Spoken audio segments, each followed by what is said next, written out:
Hello there, Vic Benedict here. We're playing Ryse, Son of Rome on the PC on Legendary difficulty, and this is my no damage, no upgrade guide and walkthrough. We're currently on Chapter 2 of 8. It is entitled SPQR.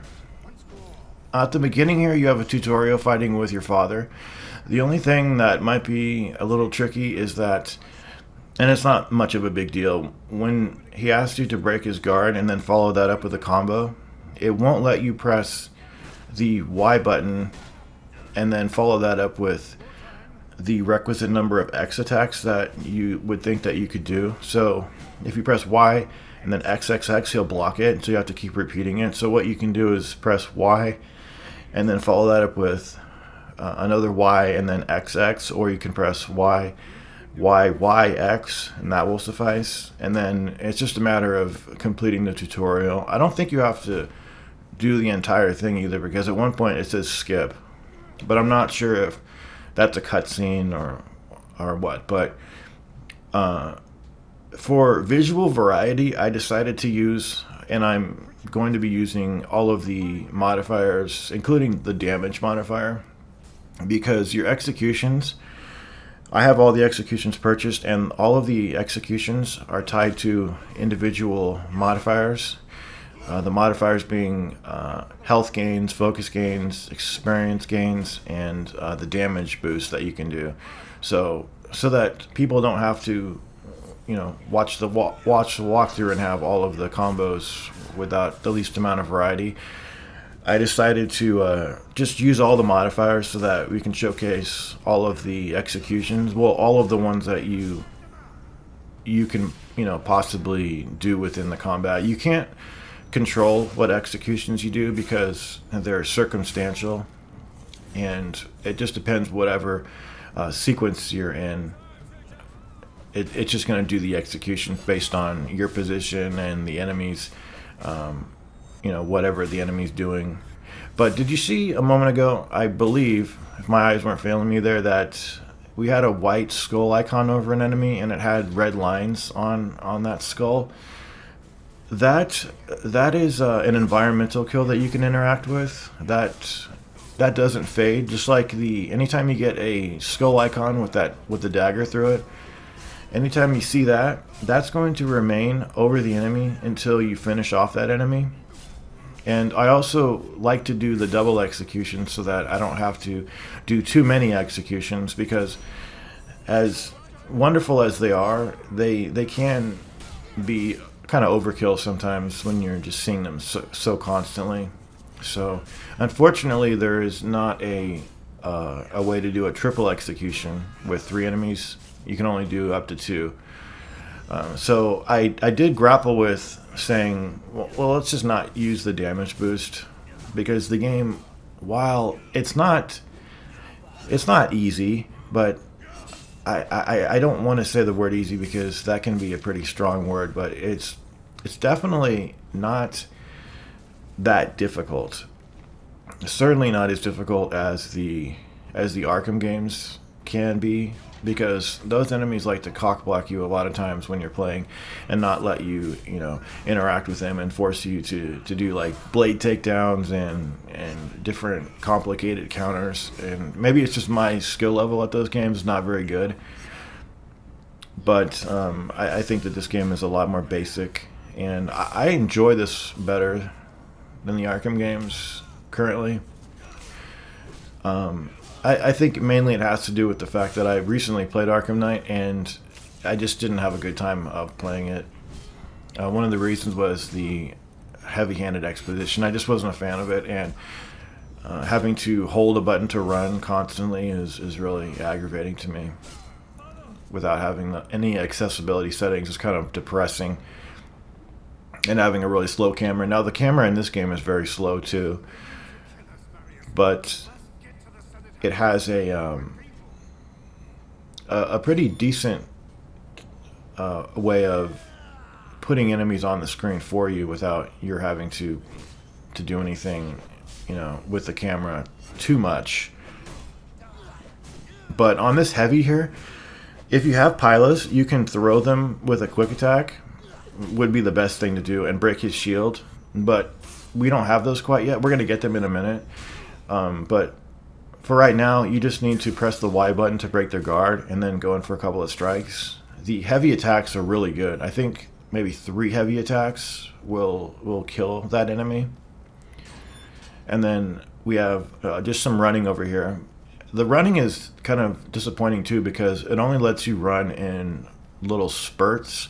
So you hold in the button to sprint, and then like 3 seconds later he stops sprinting. So I'm not sure why they decided to go with that, but it's really a drag. So we have some. Oh, and I also was going to mention when I was talking about the skulls earlier.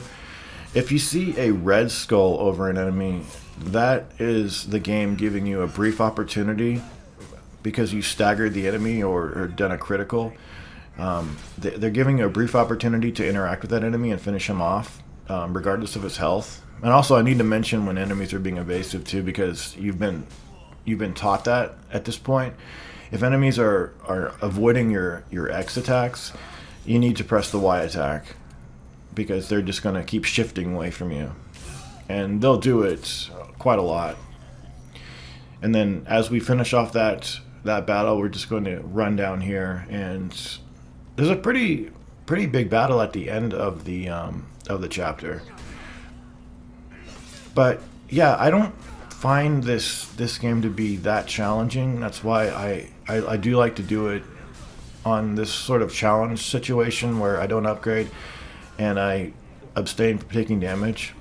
I don't take damage too much, and I'm not trying to say that I'm particularly skilled or gifted or anything, but I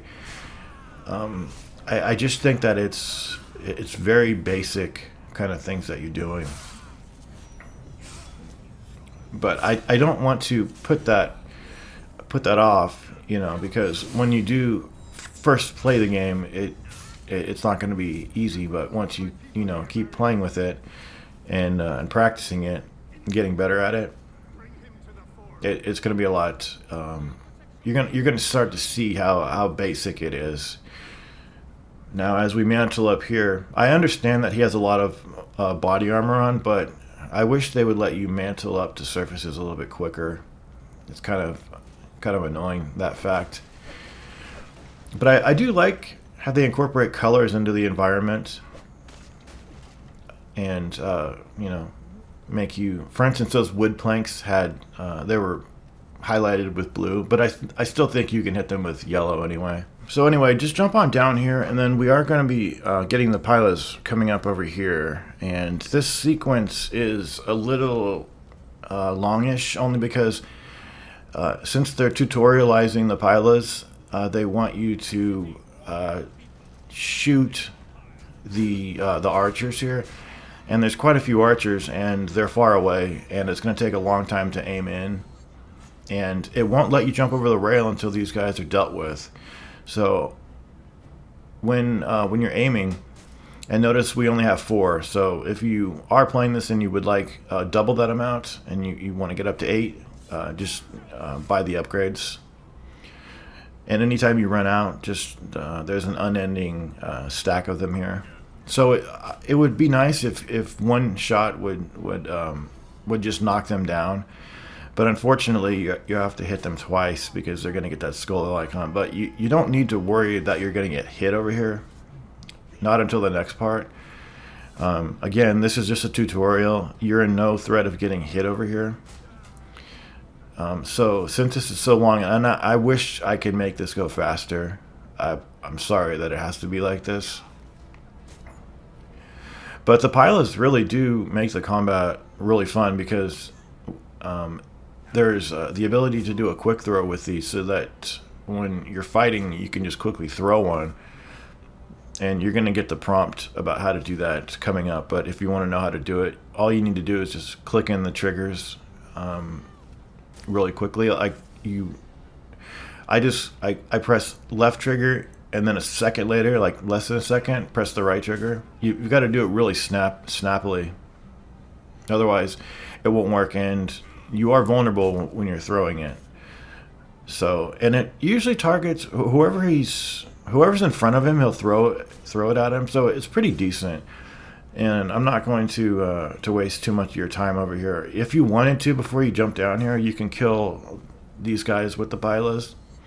And over here, it's introducing you to focus mode. So with this mode, you can just go completely berserk and get so many kills.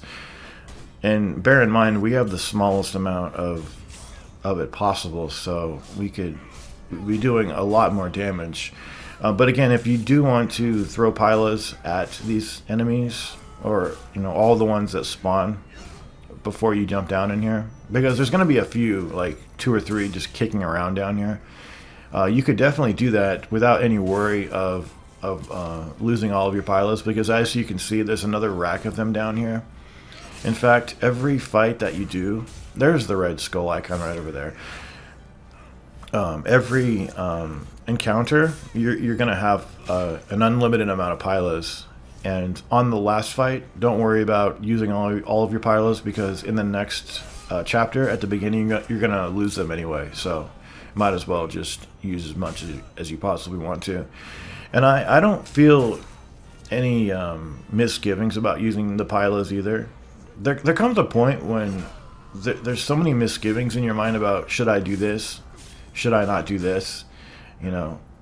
That I say to myself, well, it's part of the game, and we are already doing, what we've set out to do with not getting damaged and not doing the upgrades. So let's just stop worrying about it and just play the game for what it is, because it's a really fun game.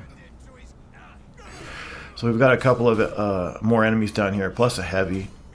And I might throw the pila at him to break his shield. It's a really good idea to do that. Not that the heavies are a potentially nuisance of an enemy anyway. They really aren't that bad. All it is you break their guard one time and they're opened up to 2 or 3 hits. And yes, they will start blocking again. But they're not that much of a problem. And I really only say heavy because he has a shield. So once everybody's dead, you don't need to worry about picking up any more pilas, because, as I say, there's an unlimited rack of them in every fight. And there are some objects from time to time that you can smash, and you can get different attributes, breakable bonus points, and things like that. The detection on when you're hitting the breakable objects in this game is not the greatest, but if you do want extra points, go for it. But it's mostly a waste of people's time to see me just running around breaking pots. It just, there's no point to it. Basically, if I wanted to, I would, and I'm recording a walkthrough, so I don't want to waste people's time. So we have another fight down here.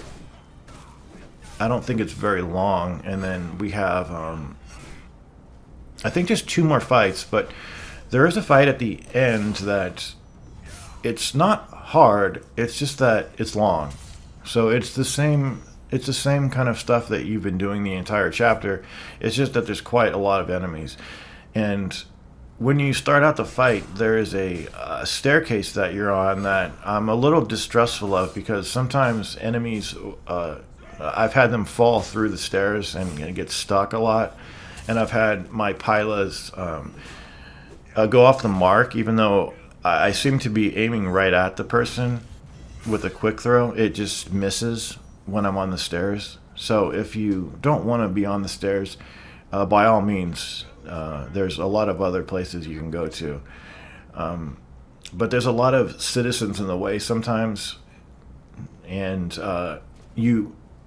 See, the thing of it is, the stairs are a decent place for, it's good visual. You have a lot of good visibility, and the enemies have to run up the stairs to you, so you're not in the thick of everything as you would be if you go to the bottom of the stairs. So it really is your choice.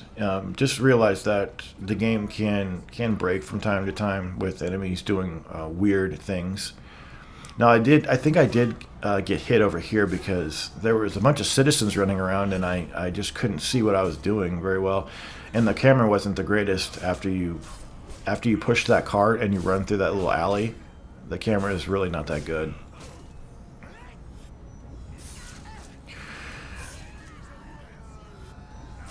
But there are some pretty tricky scenarios later in the game. I will have to give it to that game. Oh, we had a little slowdown right there. You could always notice that slowdown when you're playing at such a high frame rate. Okay, so this guy's being evasive. Did you see how he was shuffling backwards?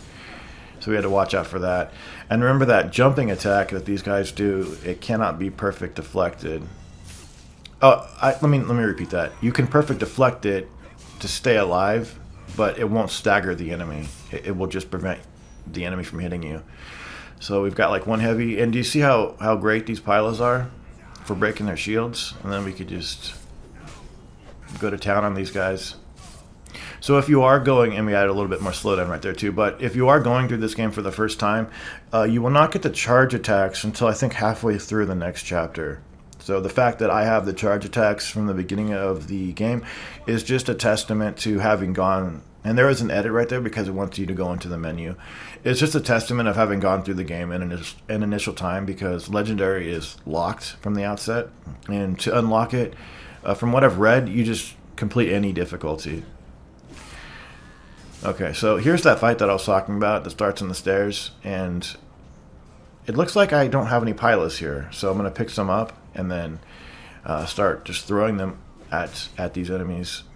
And as you can see, I've put the damage boost on over here, but to my way of thinking, the damage boost, you know, it's going to make you maybe hit once or twice less, maybe 3 times less in totality. It's really not the greatest thing ever, but, you know, for visual variety, I'm going to say I'm going to use it.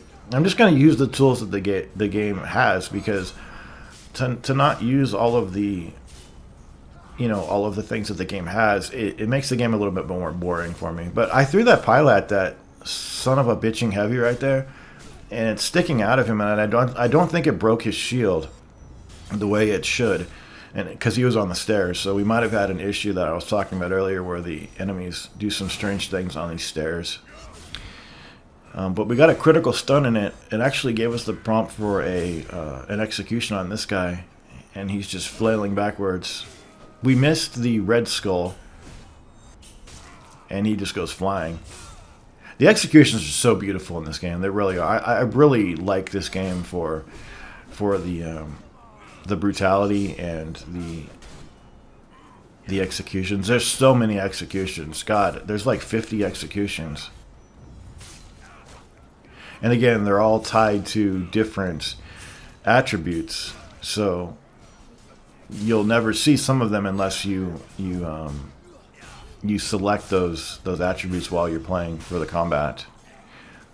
So we should almost be finished with this. There's, like I say, it's nothing you haven't done before, but it's just that there's a lot of enemies. That's the only thing. But you've got an unlimited amount of pilas at your disposal. And again, don't worry about refilling your pilas as you leave this chapter, because you're going to wash up on a beach in the next chapter with nothing. So I mean, you'll have your main weapon, but aside from that... Oh, and the great thing, too, about these heavy attacks, you can cancel out of them so well, too. So you don't really have to worry about committing to those heavy attacks too much, because they can be canceled out of. Both of them can be. So it's actually really nice as we finish off these enemies and run over to the exit here. And that'll do it for Chapter 2. It's been my pleasure to host you through this chapter, and I will see you in the 3rd chapter. Please take care.